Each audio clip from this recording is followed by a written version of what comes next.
সন্মানীয় বৈতামাৰী আঞ্চলিক যোগী সমিতিৰ সভাপতি প্ৰাক্তন সভাপতি সম্পাদক বন্ধুবৰ সুৰেন নাথ ডাঙৰীয়া ব্যস্ত কৰাৰ কাৰণে মই ইতিমধ্যে সকলো যোগী বা আমাৰ জ্যেষ্ঠ যুৱক বন্ধুসকল তাৰোপৰি আমাৰ এই সভাপতি সমাজভাৱে বিষয়সকল আছে।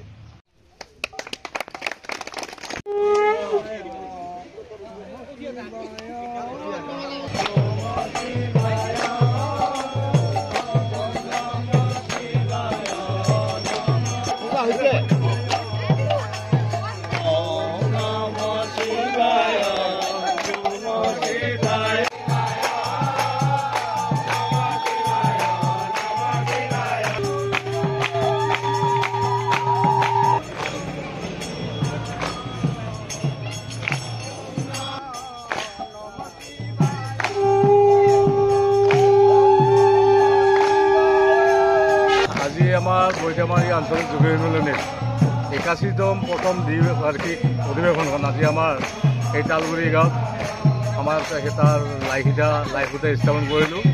আজিৰ পৰাই আৰম্ভ হ'ল আমাৰ স্বজাতীয় সংগ্ৰাম যে আমি সত্ৰ অঞ্চলত আমি আমাৰ স্বজাতীয় ভাই বন্ধুসকলৰ আই মাতৃ তথা আমাৰ জ্যেষ্ঠসকলৰ লগত আমি আলোচনা মৰ্মে আমি আমাৰ অধিকাৰ সাব্যস্ত কৰাৰ কাৰণে আমি সফল হোৱাৰ চেষ্টা কৰিম আৰু সেই উদ্দেশ্যে আজি আমাৰ লাইখুটা স্থাপন হ'ল। হোৱা 13 মাৰ্চ তাৰিখে আমাৰ অধিৱেশনখন হ'ব।